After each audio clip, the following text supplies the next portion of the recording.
사랑합니다. 할렐루야. 아멘 아멘. 우리 김재현 성도님, 내가 이거 하기도 전에 손을 들고 계셔. 사랑하고 축복합니다. 네, 그렇게 말씀을 받으려는 그 사모함, 그 사모함이 여러분의 마음을 움직이고 생각을 변화시키고 삶을 변화시키는 능력이 되기를 소망합니다. 자, 퀴즈 먼저 내겠습니다. 퀴즈. 제가 달란트를 지난주에 어디다 놨는지 모르겠는데, 자, 제가 숫자로 기록하겠습니다. 마친 친구들에게 숫자로 기록해서 달란트를 지급하도록 하겠습니다. 자, 1절, 요한계시록 1장 1절과, 4절과 8절이 같고, 또 4장 8절이 좀 다르다고 그랬어요. 그죠? 그 구분을 좀 찾아내신 분 계세요?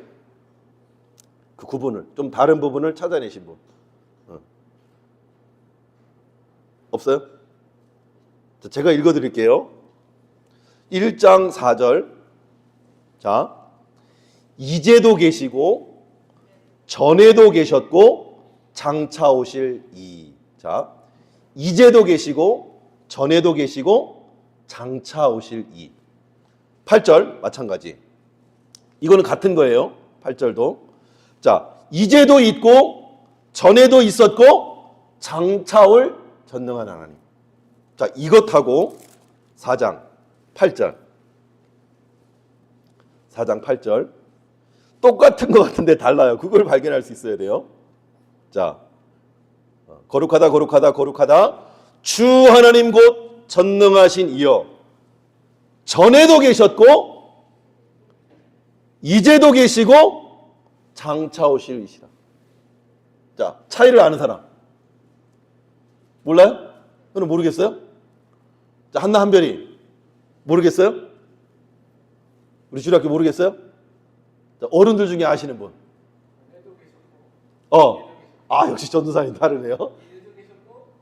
그렇죠. 처음에 1장에서는 다시 한번 보세요. 이제 답을 알았으니까 1장 4절과 8절에는 뭐냐면 이제도 계시고 전에도 계시고 장차 오실 하나님. 이게 1절에서 지금 강조하고 있는 부분이에요. 1장에서 1장 4절과 8절에서.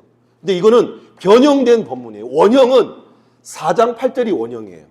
전에도 계셨고 이제도 계시고 장차 오실 하나님. 이것이 원형이에요. 근데 왜 이제도 계시고를 앞에 배열을 했느냐? 이 히브리 언어는 아주 정교하게 표현이 되고 기록이 됩니다. 강조하기 위해서 이제도 계시고 전에도 계셨고 장차 오실이라고 설명하고 있는 거예요. 누가?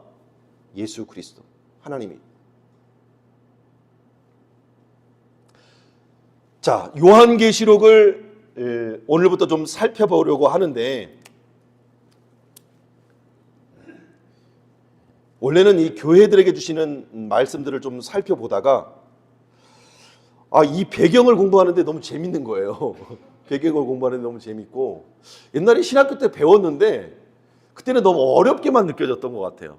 그래서 들리지도 않고 보이지도 않았었어요. 그래서 그냥 로마 초기 기독교에 박해가 있었다. 이 역사책에서 본 기억이 있는데, 그 중학교 사회 시간에 로마에 대해 화재가 났는데 자꾸 이 지도자 탓을 하니까, 네로 황제 탓을 하니까 네로 황제가 그 누명을 누구에게 씌웁니까? 그리스도인들에게 씌우는 거예요. 그리스도인들의 방화를 저질렀다. 그래서 네로 황제가 극심하게 그리스도인들을 핍박하는 장면이 역사에 기록이 남아 있습니다. 여러분, 로마인 이야기라는 책 한번 읽어보신 분 계시나? 로마인 이야기. 전사님 그때 서점에 봤던 것 같은데. 예. 로마인 이야기나 로마 역사 이야기를 들어보거나 벌거벗은 세계사 이런 것 쪽에서 보신 분들은 이 로마 네로의 황제의 박해에 대해서 이미 듣고 아는 바가 대략 있는 분들도 계실 겁니다. 없는 분들도 계시고 괜찮습니다. 그냥 네로 박해, 로마의 박해를 그냥 심하게 핍박했겠지, 심하게 고난 당했겠지라고만 생각을 했었어요. 근데 오늘 이 본문을 묵상하고 배경을 연구하다가 그 배경 역사의 어마어마한 핍박이 실제 사례들을 이렇게 기록하고 있는 내용들을 보면서, 이 계시록이 그냥 주어진 게 아니구나. 왜 이제도라고 주님이 강조하셔서 말씀을 주셨을까? 그것을 묵상하게 되면서 교회론을 다루기 전에, 교회에 대한 편지를 다루기 전에 이 성경이 요한계시록이 왜 기록되어 있는지를 우리가 알 때 이 요한계시록의 의미를 우리가 좀 더 실제적으로 와닿게 알 수 있지 않을까 하는 생각에 오늘은 이 배경 역사에 대해서 좀 살펴보려고 해요. 제가 이야기로 좀 풀어드릴 텐데 한번 잘 들어보세요. 재미난 이야기로. 자, 때는 AD 안노 도미니 예수님 오신 이후 81년입니다. 몇 년? 81년. 몇 년? 이거 정확히 기억해야 됩니다. 81년에 네로 황제가 64년에 집권을 해서 25년간 다스린 후에 81년에 도미티안 황제가 왕으로 등극을 하게 돼요. 황제로 등극을 하게 돼요. 근데 이 로마 황제로 등극하면서 도미티안 황제 때 경제적으로 극심한 이제 어려움을 로마 제국이 어려움을 당하게 됩니다. 그런 상황에서 황제가 되었으니 왕이 됐으니까 뭐 대통령이 됐으니까 뭔가 해보고 싶은 마음이 있을 거 아니에요. 그죠? 뭐 청사도 이전하고 싶고, 뭐 청와대를 개방하고도 싶고, 뭐 경제도 개발하고 싶고, 무역도 흑자를 내고 싶고, 청년 실업도 없애고 싶고, 여러 가지 일들을 정책들을 펴고 싶을 거 아니에요. 근데 재정이 없는 거예요. 재정이 없으니까 어떻게 해요? 돈을 구해야 될 거 아니야. 돈을 구하기 위해서 누구를 핍박을 하냐면 당시에 로마 원료원이 이 정치의 기득권을 잡고 있었어. 오늘날로 말하면 국회. 근데 로마 국회가 많지 않았어요. 인원이 몇 명이 안 됐어요. 근데 그 국회의원, 오늘날로 말하면 국회, 그 로마 원로원 한 사람이 가지고 있는 재산이 일개 도 예산, 인천광역시 정도가 아니라 서울특별시의 예산, 일개 도의 예산을 가지고 있었던 거예요. 그래서 회의를 하다가 마음에 안 드는 원로원이 있으면 반역죄로 감옥에 가두거나 처단을 하고 그 재산을 몰수해버리는 거예요. 그러면 도 예산이 확보가 되잖아요. 그럼 내가 뭔가 하고 싶은 일들을 할 수 있게 되는 거죠. 자기의 반대되는 정적들을 제거하고 그 재산을 몰수해서 재정을 확보하기 시작했어요. 자기 힘을 키우기 시작한 거죠. 근데 그렇게 재산을 착보하는 동시에 또 하나 명분이 있어야 될까? 명분. 그렇게 정적들을 제거하고 재산을 모으는 명분이 있어야 될 거 아니에요. 그게 뭐였냐면 그리스 로마 신화가 많잖아요. 로마 신. 뭐 달도 신이고 해도 신이고 뱀도 신이고 닭도 신이고 소도 신이고 다 신이었어. 근데 그 신들, 로마의 신들을 다시금 잃어버렸던 신들을 회복해서 그 신전들을 짓고 신전들을 세워서 신들이 로마 제국을 축복해야만 이 경제적인 난국을 극복할 수 있다고 생각했어요. 그래서 번영을 위해서 이 로마 신들을 다시금 복권시키고 신전 제도를 다시 한번 일으키기 위해서 신전 건축을 계획을 했었어요. 돈을 모았으니까. 그런데 신전 계획을 세우려고 하는데 저기 구탱이에 있는 조그만 공동체가 자꾸 민원을 넣고 로비를 해가지고 이거를 무산시킨 거, 원로원을 막 등지고. 그래서 도미티안의 그 계획이 무산이 되어버립니다.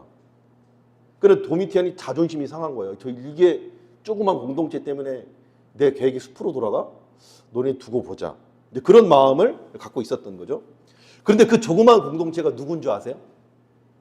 누굴까요? 맞추면 10달란트.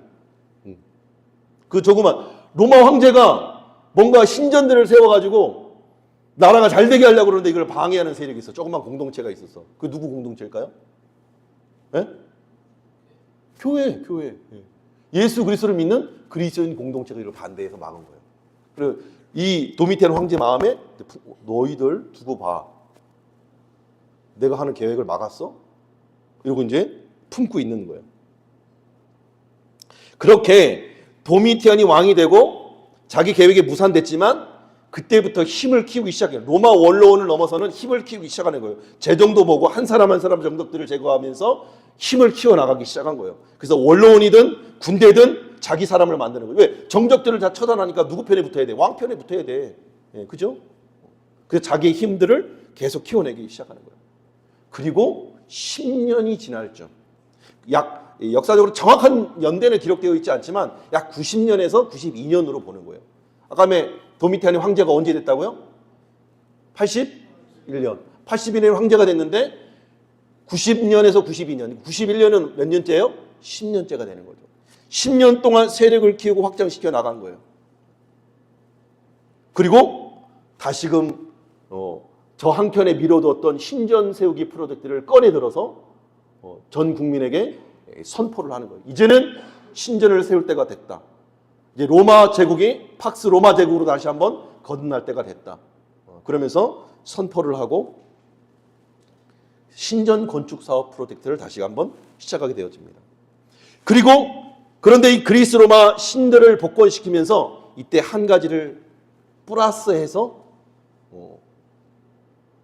로마 시민들과 언론들에게 공포를 하는 거예요. 뭐라고 공포했느냐? 모아놓고 자, 사실은 내가 신이다? 내가 신이야. 나는 황제가 아니고 사실은 신의 아들로 태어난 신이야. 그러므로 나를 앞으로는 황제라 부르지 말고 신이라고 불러라. 그래서 도미누스의 데오스, 데오스는 하나님이라는 표현을 쓸 때 데오스라는 말을 쓰거든요. 우리 주, 우리 하나님이라는 고백을 황제 자신의 이름에 붙인 거예요. 그리고 공포를 한 거예요. 그러면서 황제, 이 시저라는 호칭을 모든 로마의 공문서에서 다 제거해버리고 도미누스 에테우스라고 하는 우리 주, 우리 하나님이라고 하는 호칭을 이 자기 도미티안 이름 옆에 다 바꿔버리는 작업을 시행을 합니다.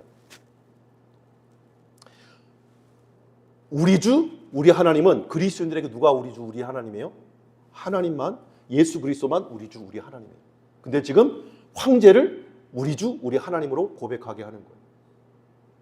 그러니 그리스도인들은 반대할 수밖에 없죠. 이 사실을 알아야 요한계시록이 읽히는 거예요. 왜 그리스도인들이 핍박을 당했는지.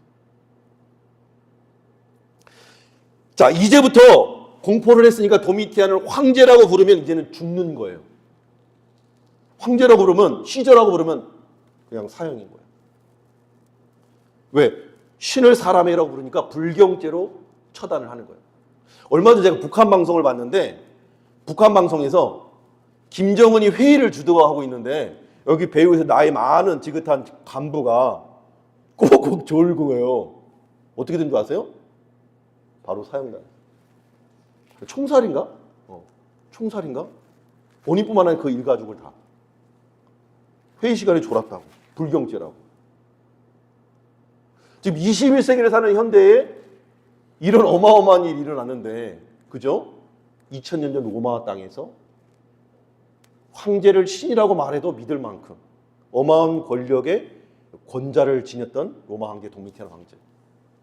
그 자신을 신이라고 부르지 않으면 처단하는 것은 아주 우스운 일이겠죠.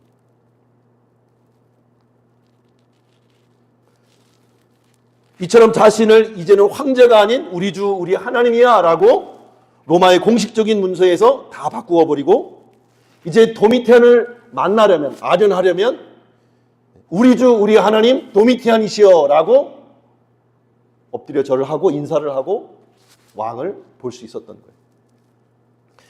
신기하게도 우리가 볼 때는 이거를 정책으로 국회의원들이 받아들인다고? 이거를 원로원이 받아들인다고? 시민들이 받아들인다고? 우리의 생각으로는 그럴 수 있는데 당시 로마 원로원들과 시민들도 이 정책을 환영합니다. 왜? 이미 이전에 있었던 황제, 네로나 갈리굴라나 글라우디오스 이런 황제들이 죽음으로써 다 신들이 되었다고 믿었거든요. 그래서 그리스 로마의 신하들이 번창을 한 게 죽은 황제들이 다 신이 되어버리는 거예요. 그러니까 사람들도 아는 거, 이제 속으로 그랬겠죠, 원로원들은. 이제 도미티안 너도 죽을 거야. 그러니 신이 될 거지. 그러면 빨리 신이 돼. 그럼 빨리 죽을 테니까. 이런 마음이 있었던 거예요, 원로원들한테는. 그리고 오히려 사람들은 잘 됐다고 생각한 거예요. 도미티안이 인간왕이 아니라 신이 되었으니 이제 로마를 다스리는 자가 누구라는 거예요? 인간왕이 아니라 신이 다스리는 나라가 되는 거죠. 신의 나라가, 신이 지키는 나라가 되는 거예요. 그러니 자부심이 생기는 거죠, 국민들도. 그래서 로마 원론들과 이 시민들이 모두 다 이 정책을 환영하게 됩니다. 그래서 시민들이 어떤 일을 벌이냐면 몇몇 도시들은 경쟁적으로 이 신전을 우리가 제일 먼저 지어가지고 도미티안 황제에게, 도미티안 데우스에게, 신에게 우리가 영광을 바치자. 그래서 시민들이 회의를, 민회를 열어가지고 공포를 하는 거예요. 우리 신전 짓자. 제일 먼저 짓자. 도미티안 황제의 이름으로 우리가 신전을 짓자고 회의를 연 거예요.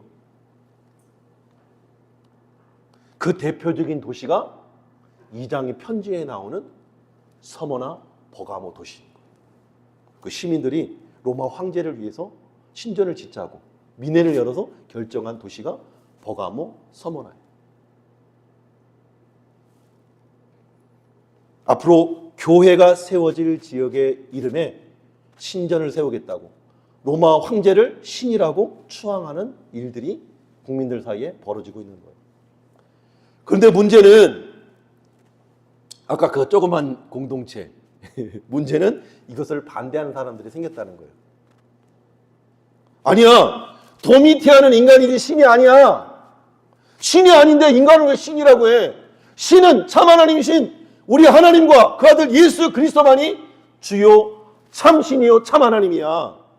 도미티안은 그 하나님의 주권 아래 놓여진 인간일 뿐이야 라고 말하는 이들이 있었으니 그들이 누구예요? 그리스도인들이었어요. 그런데 도미티안이 이걸 알고 있었어요. 이미 10년 전에 그들 때문에 자존심이 상했잖아. 근데 자기가 이 신전 건축을 다시 시작하면 그리스도인들이 반대할 거라는 걸 알고 있었어요. 그리고 기다렸어요. 올코니 걸려들었어. 내가 10년 전에 그 당한 수치를 이제 내가 곱절로 갚아줄 거야. 이런 마음이 도미티안 황제의 마음 가운데 있었던 거예요. 때마침 그리스도인들이 반대를 해주는 거죠.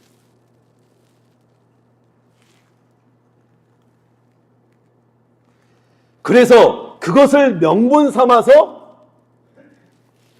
이 나라의 국민들한테 공포하는 거예요. 이 나라의 이 경제적인 어려움이 왜 왔는지 아니? 연설을 하는 거예요. 왜 이 나라의 경제가 어려워지고 우리 로마 제국이 확장을 멈추고 이렇게 쇠퇴해 가려고 하는 위기에 빠진 줄 아니? 로마의 신들을 거부하는 그리스도인들 때문이야. 지목한 거예요. 그리고 그때부터 프레임을 씌워서 그리스도인들을 박해하기 시작하는 거예요. 핍박하기 시작하는 거예요.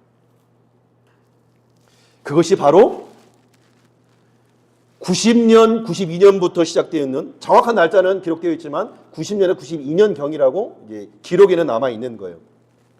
그리고 도미티안이 죽기 전 96년 9월 18일까지 약 4년에서 5년 동안 실제 있었던 역사적인 사건이 바로 도미티안 박해라는 거예요.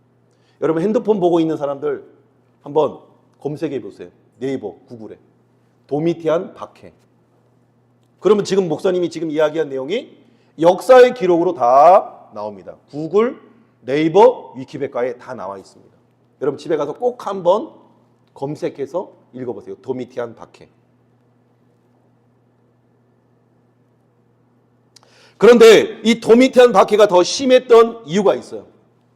왜냐하면 이미 네로 황제 때 이 화재 사건을 그리스도인들에게 덮어 씌우면서 로마인들이 네로 황제를 통해서 그리스도인들을 핍박했었죠. 그래서 이미 핍박해봤던 경험이 있는 거야. 경험치가 있는 거야. 핍박해봤던 경험치가 있는 거야. 그러니까 이 경험을 가지고 그리스도인들을 더 악랄하게 무엇을 하면 제일 힘들어하는지, 뭘 고통스러워하고 뭘 수치스러워하는지 아는 거예요. 그래서 더 심하게, 더 악랄하게 고문하고 죽이고 핍박했던 거예요. 이전의 방법들을 총동원할 뿐만 아니라 이전의 방법들에 계속해서 새로운 고문법들을 개발해가지고 그리스도인들을 박해하기 시작한 거예요. 근데 제가 그냥 큰 박해라고 이야기하니까 이게 저도 신학교 때 그냥 들었긴 들었지만 이게 마음에 와닿질 않았어요. 근데 그 실제 이야기를 들어보니까 이 감히 상상할 수 없는 끔찍한, 아니 초대 교인들이, 그리스도인들이 배교할 수밖에 없었던, 우리 일제 치하에서 우리 선배들이 신사참배에 배교할 수밖에 없었던, 어쩔 수 없는 상황일 수밖에 없었겠구나. 우리 역시도 그런 상황과 형편의 처지에 들어가면 내 목숨이 경각에 달려있는데, 그죠? 조금 신앙이 있고 조금 믿음이 있고 조금 체험이 있는 그 사람이라도 자기 목숨은 기꺼이 드릴 수 있겠지만 자기 자녀를 짐승의 밥이 되게 하고 자기 부모를 짐승의 밥이 되게 하는, 그래서 눈앞에 목도하는 그런 상황 속에서 어떻게 그리스도를 배교하지 않을 수 있을까? 그런 생각에서 예를 들어보면 실제 예예요. 실제 예. 자, 그리스도인을 잡아들이려는 명령이 떨어지고 로마인들이 이제 그리스도인을 잡으려고 쫓아갑니다. 그때 이미 그리스도인들 핍박을 당해 봤잖아요. 그럼 어디로 숨어요? 그 전에 극심한 네로 황제의 핍박에서 숨었던 카타콤 지하 동굴로 숨습니다. 그 동굴 사진을 제가 가져왔어요. 우리 인태 회장님 보여주세요. 카타콤. 자, 지금 좀 작게 보이는데 좀 확대를 좀 해주실래요? 네. 저기 거대한 그 돌산을 다 땅굴을 파가지고 집을 만든 거예요. 성을 쌓듯이. 다음 사진. 자, 저렇게 땅굴을 파가지고 자기들이 거주할 수 있는 공간들로 만들어낸 거예요. 이게 지금 100%가 아니네요. 너무 더 커서 또 전체가 안 보이네요. 네, 다음 또 넘겨주시고 저렇게 터널이 길이가 어마어마했다고 합니다. 저를 땅굴을 파고 일개의 도시를 만든 거예요. 다음 한 5장 정도가 있는데 쭉 넘겨봐 주세요. 저런 동굴 안에서 먹고 자고 예배하고 신앙생활을 했던 거예요. 근데 저게 이렇게 수많은 동굴들이 있어요. 뭐 종류가 여러 번 검색해요. 카타콤, 갑바도기아 카타콤, 박해시대 카타콤 치면은 어마어마한 사진들과 자료들 나와 있어요. 한번 나중에 또 한번 검색해 보시고. 자, 저런 수많은 동굴들 중에 가장 큰 동굴이 있었는데 지하 20층까지 팠어요. 오늘날처럼 기계가 있었던 게 아니에요. 뭐 드릴로 뭐 판 게 아니에요. 삽으로, 곡괭이로, 돌로 찍어서 판 게 20층이에요, 지하. 어떻게 그게 가능했을까요? 얼마나 그 로마 네로의 황제의 핍박이 심했어요. 그죠? 이거를 파지 않고는 살 수 없는 그런 상황 속에서 이 카타콤 생활을 했던 거예요. 그러니 잠시 좀 네로 황제가 죽고 정책이 좀 완화됐을 그때에 좀 드러내놓고 살던 그리스도인들이 다시 도미티안 황제의 이 극심한 핍박이 선언이 되니까 어디로 갔을까요? 그 전에 파놨던 지하 동으로 다시 숨기 시작합니다.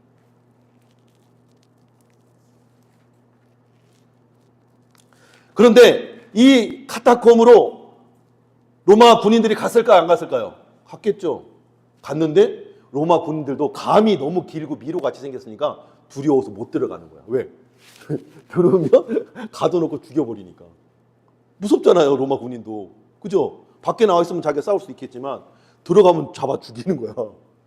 그리고 로마 군도 카타콤까지 갔다가 도망가는 거야. 그러다가 로마 군인들이 머리를 또 써서 그리스도인을 잡아가지고 고문하기 시작하는 거야. 지도를 그려라. 카타콤의 지도를 그려라. 그리고 표식이 뭔지, 들어갈 수 있는 표식이 뭔지 알려라. 그래서 그 유대인들이 그 초대 그리스도인들이 했던 게 여러 물고기 모양 알죠? 물고기 모양. 이투스라고 이게 글씨, 영어 같은 글씨가 써 있고 물고기 그림 있잖아요. 그게 그 당시 출입할 수 있는 그 표식이었어요. 그래서 진짜와 가짜가 있는데 초기 기류의 고문을 받다가 불었는데 가짜를 알려준 거예요. 가짜를 들고 갔더니 진짜가 아니거든. 느낌이 다르거든. 그래서 경계를 하고 목숨을 또 부지하고 위험에서 벗어날 수 있었던 거예요. 그걸 또 안 로마군이 다시 와서 또 이 새끼들 똑바로 안 알려줘? 또 고문을 하기 시작하는 거예요. 그래서 진짜를 알아내서 들어가서 그리스도인들을 다 잡아가지고 오게 되는 거죠. 그런데 이 고문법이 얼마나 극심했냐면 처음에는 고문하는데 이들이 불지를 않은 거예요. 그랬더니 어떻게 고문을 하기 시작하냐면 안 되겠다. 고문을 딱 멈춥니다. 그리고 너 자녀를 데리고 와라. 자기 자녀들을 데리고 와서 같이 식사를 하게 해요. 식사를 하는 편안하게. 그래. 로마인들이 뭐야 갑자기 풀어주네? 갑자기 잘해주네? 그래 우리 죄가 없어. 신이 아닌 황제를 신이 아니라고 말하는 죄밖에 없어. 예수가 참 신이요 구주라고 말하는 죄밖에 없어. 그건 죄가 아니야. 라고 하면서 편안하게 아이들과 오랜만에 만나서 식사를 하는 거예요. 근데 이 로마의 레포츠 중에 가장 유행이었던 스포츠가 뭐였냐면 사냥이었어요. 사냥. 그러니까 로마의 사냥개들은 물면 놓지를 않아요. 특수하게 훈련된 이 로마의 개들은 물면 놓지 않아요. 그래서 누군가를 짐승을 물었을 때, 먹잇감을 물었을 때에 이 짐승을 끊어내는 방법은 몽둥이로 아무리 후드럽해도 절대로 놓지 않는답니다. 떼낼 수 있는 방법은 목을 베어서 입을 벌리게 하는 수밖에 없대요. 그게 사냥개를 잡는 유일한 방법이래요. 근데 그 사냥개를 3주간 굶깁니다. 온화 정책을 펴고 그렇게 잘해놓은 척하면서 3주간 굶겨요. 그리고 그 아이를 보내기 전에 창으로 이 짐승들을 찔러서 상처를 낸다고 합니다. 상처를 내면 개들이 미친대요. 왜? 배고프지? 나를 괴롭히지. 미친대요. 그 미친 개를 자녀들을 돌려보내면서 그 개들을 풀어내는 거예요. 그 자녀들을 보내면서 염소털로 양털로 짜인 옷을 춥다고 입혀줍니다. 그럼 개들이 정말 미친 들짐승처럼 쫓아가서 그 아이들의 머리를 잡아채서 뜯어먹는 거예요. 그러면서 말하는 거예요. 불어. 카타콤 지도 불어. 그럼 불겠어요, 안 불겠어요? 이미 아이는 죽었기 때문에 불지 않아요. 그러면서 불지 않아요. 차라리 날 죽여달라고. 근데 너 부모님 있지? 너 형제들 있지? 다 데리고 와. 로마 군인들한테 시키는 거예요. 아니야, 괜찮아. 차라리 날 죽여줘! 라고 애걸복걸을 하는 거예요. 아니야, 너 목숨은 필요 없어. 그리고 가족을 데리고 옵니다. 부모님이 죽기 직전에 어쩔 수 없이 자기 동료 그리스도인들이 있는 지역과 지도를 오픈을 해주는 거예요. 그리고 그리스도인들을 다 잡아오는 거죠. 그리스도인들 명문도 모른 채 로마인들이 우리 지도를 너무 명백하게 알고 찾아와 자기를 다 잡아가니까 이건 뭐지? 황당해서 감옥에 와보니 누가 있는 거예요? 자기 동료 그리스도인이 있는 거예요. 함께 신앙생활했던 집사님, 권사님, 목사님, 전도사님, 장로님이 그 고문의 현장에 계시는 거예요. 그 그리스도인들이 말하는 거죠. 야! 어떻게 우리를 말할 수가 있어? 너 하나 죽고 말지. 어떻게 우리를, 동족을, 그리스도인들을 다 죽음에 내몰 수가 있어? 그러고도 네가 그리스도인이야? 서로를 비난하면서 교회가 완전히 박살이 납니다. 완전히 초대 교회가 깨뜨려져 버려요. 그러지 않겠어요? 나를 배신했는데. 자기 살겠다고. 자기 부모 살리겠다고. 근데 그런 역지사지로 바꿔보면 이해되는 부분이잖아요. 이게 다인가요? 그게 아니라요. 수많은 그리스도인들을 잡아가지고 옷을 다 벗긴다면, 여러분 그 유럽에 가면 터키나 이런 소아시아 지역에 이제 선교 그 성지 순례를 가면 꼭 들르는 건지 원형 경기장이에요. 원형 경기장. 여러분 사진으로나 뭐 인터넷으로나 한 번씩 봤을 거예요. 그 원형 경기장이 뭐예요? 원래는 이 짐승들의 싸움을 붙이는 거였는데 사람과 전투사들과 글래디에이터 봤죠? 글래디에이터 영화에도 보면 전투사들과 이 짐승들하고 싸움을 붙이는 그런 경기장이었는데 그리스도인들을 발가벗겨요. 그리고 그리스도인 그 로마 그리스 신화에 나오는 그 성적인 문란한 행위를 그 로마 시민들 앞에서 원로원 앞에서 행하게 합니다. 연기하게 해요. 입에 담을 수 없는 추악한 일들을 거기서 연기하게 해요. 그러면 로마 시민들 어떻게 막 화를 하는 거예요. 깔깔대고 웃고 기뻐하고 즐거워하고 소리치고 난리를 치는 거예요. 그런 상황 속에서 짐승들을 푸는 거예요. 우리가 알기로는 그냥 짐승의 사람들을 죽였다만 알고 있는데 이런 수치와 모멸을 안겨주고 그 다음에 죽인 거예요. 그게 초대교회. 이 요한계시록에 쓰여진 역사적인 배경이에요. 시대상인 거예요. 이뿐 아니라 여기서 여러분 질문 하나 할게요. 벗어날 수 있는 방법이 있어요. 뭐예요? 예수를 부인하면 돼요. 나 예수 몰라. 나는 그리스도인이 아니야. 내가 믿었다고 예수를 믿어. 부인하면 풀려나는 거예요.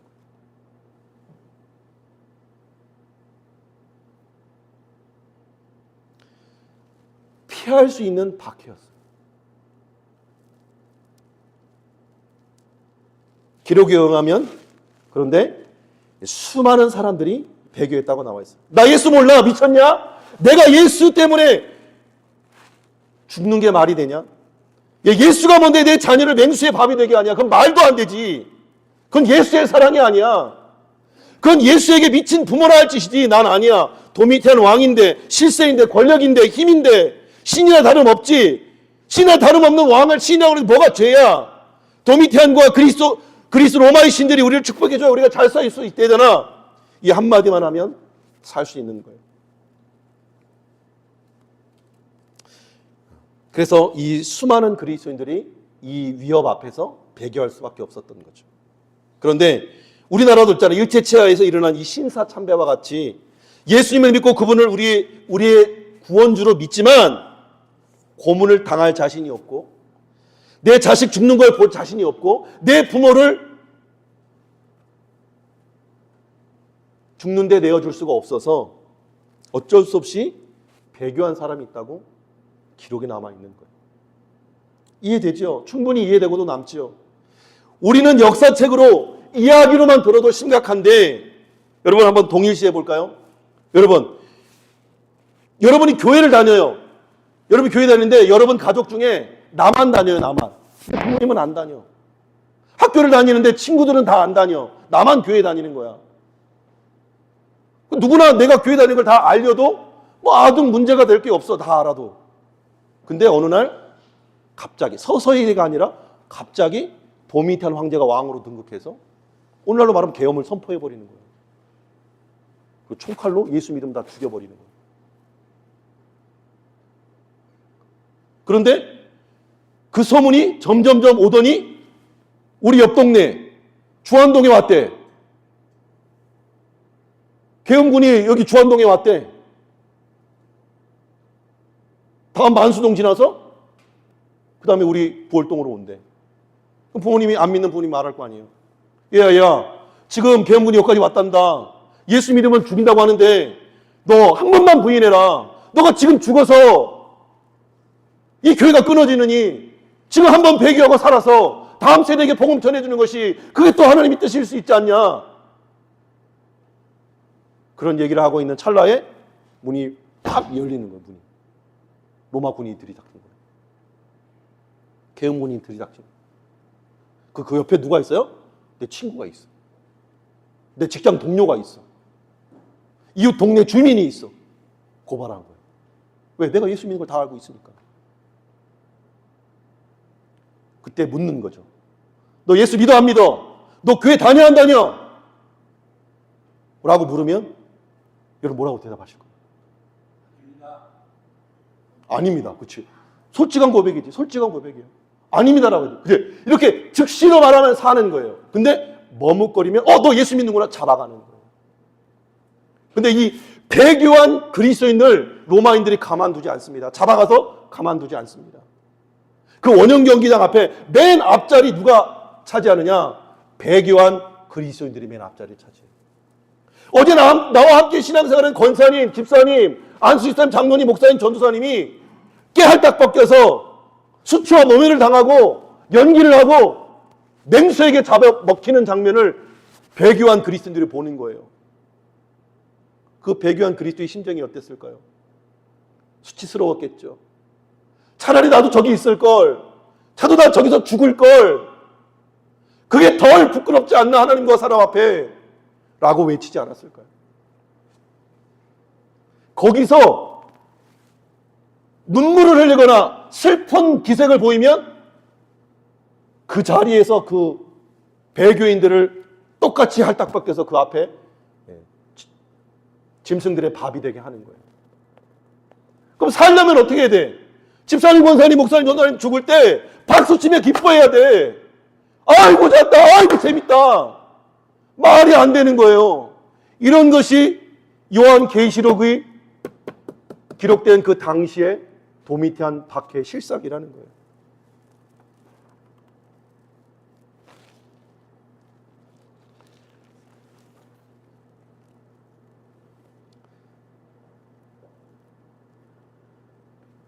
그래서 이 당시 이 도미티안의 박해를 피해서 카타콤, 광야, 계곡, 산속, 숨을 수 없는 곳이라면 다 도망가서 로만 구인들이 오지 못하고 찾지 못하는 곳으로 숨어 지내는 겁니다. 상당수의 신실한 그리스도인들이 잡히고 오게 갇힙니다. 얼마나 많이 기도했겠어. 여러분 생각해 보세요. 오늘 이것만 하고 끝날 거예요. 이 배경만 해도 오늘 끝날 거예요. 근데 이거 모르면 요한계시록이 안 틀려요. 그냥 글자만 읽는 거예요. 그래, 영광스러운 하나님 나라, 하나님은 왕이시지. 껍데기만 읽는 거예요. 이런 배교의 현실, 부인할 수밖에 없는 현실을 모르면 그냥 껍데기만 읽는 거예요. 하나님 왕이시야, 왕이시야. 이 초대교회 그리스도인들이 기도하지 않았겠어요? 피눈물을 흘리며 기도하지 않았겠어요? 내 자식이 짐승의 밥이 되는데, 내 부모가 짐승의 밥이 되는데, 내 동료 그리스도인들이 죽어가는데, 그리스도인을 부인하고 영원한 지옥 공발에 떨어지는데, 그런 상황 속에서 하나님께 기도하지 않았겠어요? 하나님께 울부짖지 않았겠어요? 하나님 좀 살려주세요. 하나님 살아계시다면 어떻게 이런 현실이 가능한 거예요?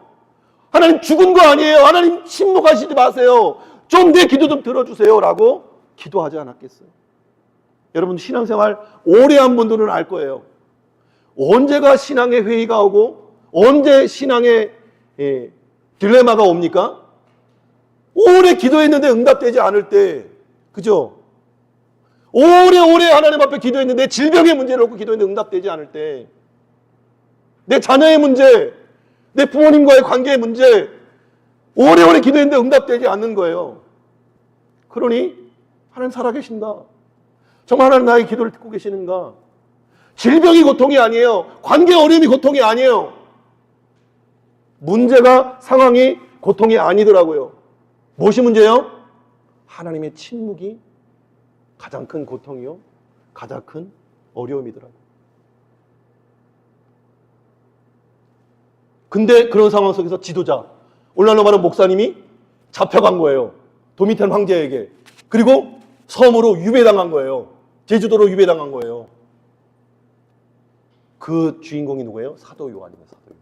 오늘 이 요한계시록을 받은 사도 요한. 그 사도 요한이에게 주님이 지금 말씀하고 계시는 거예요. 그 당시 그리스도인들에게 지금 응답을 주고 있는 거예요. 말씀을 주고 있는 거예요. 뭐라고? 전에도 원본은 전에도 계셨고 이제도 계셨고 장차 오시니 그 그리스도가 나다. 끝까지 믿음을 지킨 자는, 이기는 자는 반드시 천국 열쇠를 얻을 것이다. 근데 1장 1절에서는 뭐라고 말해요? 이제도 계시고 지금 눈에 보이지 않는 것 같고 내 기도를 들어주지 않는 것 같지만 이제 살아계시는 하나님, 지금도 살아계셔서 우리와 함께 하시는 그 하나님이 실존하시다. 그분이 왕이다. 로마 황제가 우리 주, 우리 하나님이 아니라 예수 그리스도가 우리 주, 우리 하나님을 지금 실존해 계시다는 거예요. 그것을 사도 요한을 통해서 이 편지를 우리에게 주고 있는 거예요. 그러니 이 배경 역사가 너무 중요하겠죠. 여러분 집에 가서 로마의 역사 동영상이든 네이버 유튜브든 구글이든 한번 검색해서 꼭 한번 보세요. 그들이 받았던 고난과 영상들이 많아요. 영상들이 많아요. 좋은 설명들이 많아요. 한번 들어보세요. 그래야 우리 요한계시록이 다시금 읽혀지는 거예요. 2025년 새해를 시작하면서 앞으로 이 요한계시록을 좀 살펴볼 텐데, 작년에 읽다만 12월에 빨간 책 성경을 들쳐 읽고 1월 거를 읽으면서 동시에 지난달 거를 같이 한번 읽어보세요. 이런 배경 아래, 이런 어두운 힘든 배경 아래 이 성경을 읽으면 다시금 주시는 메시지와 음성이 다를 줄로 믿습니다. 말하는 거예요. 지금 살아계신 그 하나님이 우리와 함께 하신다. 너희와 함께 하신다. 비록 인간이 득세하고 핍박하고 왕인 것처럼 주권질을 하지만 진짜 왕은 나다. 그분은 전능한 하나님이라고 번역되어 있어요. 4장 1절 한번 1장 4절 볼까요? 1장 8절. 주 하나님이 이르시되 나는 알파와 오메가라. 이제도 있고 전에도 있었고 장차 올 전능한 자라 하시더라. 여러분, 전능은 유능과 다른 거예요. 능력이 많은 것하고 전능은 다른 거예요. 전능은 모든 것을 할 수 있는 거예요. 불가능이 없는 것을 전능이라고 말하는 거예요. 우리 흔히 말하죠. 쟤는 안 돼. 저 사람은 안 돼. 아니에요. 하나님이 만지시면 가능하다고 말씀하고 있어요. 이 말씀 앞에 제가 사실은 깨어졌어요. 지난 월화수 잠시 기도원에 갔다가 기도하고 묵상하는데 하나님은 그냥 능력이 많은 분이 아니라는 거예요. 유능한 하나님이 아니라는 거예요. 그럼 인간도 유능한 사람 많아요. 인간도 돈 많은 사람 많고요. 인간도 능력이 있고 지혜 있는 사람이 많아요. 하나님은 전능한 하나님입니다. 나는 전능한 하나님이다. 그 전능한 하나님이 지금 너희와 함께 하고 있다. 말씀하고 있는 거예요. 침묵하시는 것 같지만 여전히 우리와 함께 하시고 우리에게 성경 66권을 통하여 오늘도 우리에게 말씀하신 하나님 앞에 여러분 안 될 거라고 체념한 문제들이 있습니까? 하나님 앞에 내어놓으십시오. 그리고 기도하십시오. 그리고 부르짖으십시오. 공간 하나님이 열어주시면 가능합니다. 사실 저도 현실 감각이 뛰어나져서 이게 될까 의심이 많았어요. 하나님이 하면 가능하죠. 이 말씀을 보니까 믿음과 확신이 생기더라고요. 하나님이 길을 여실 줄로 믿습니다. 여러분의 인생의 수많은 고난과 환경과 아픔 속에서 길을 여실 줄로 믿습니다. 그 하나님은 전능한 하나님입니다. 유능한 하나님 아니고 능력이 많으신 하나님이 아니고 전능한 하나님, 모든 것을 할 수 있고 모든 것이 불가능한 것이 없는 하나님이라고 성경은 우리에게 증언하고 있는 거예요. 바로 이 하나님이 저 여러분의 삶 속에 함께 해주시는, 말씀으로 함께 해주시는, 임해주시는 그 은혜가 힘입혀지기를 주님 이름으로 축원합니다. 축복합니다.